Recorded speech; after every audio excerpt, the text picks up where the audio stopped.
1 minute হলে বন্ধ করা লাগে।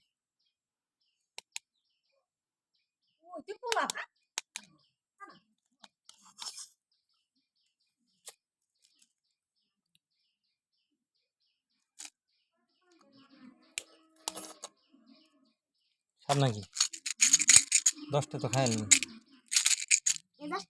হ্যাঁ ওইটা খেলি আগের ই খেলি আটা মিষ্টি আমার 10 মিনিট লাগবে।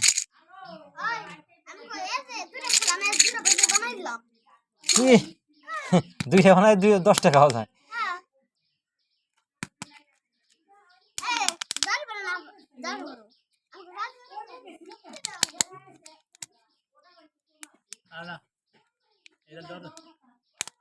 একই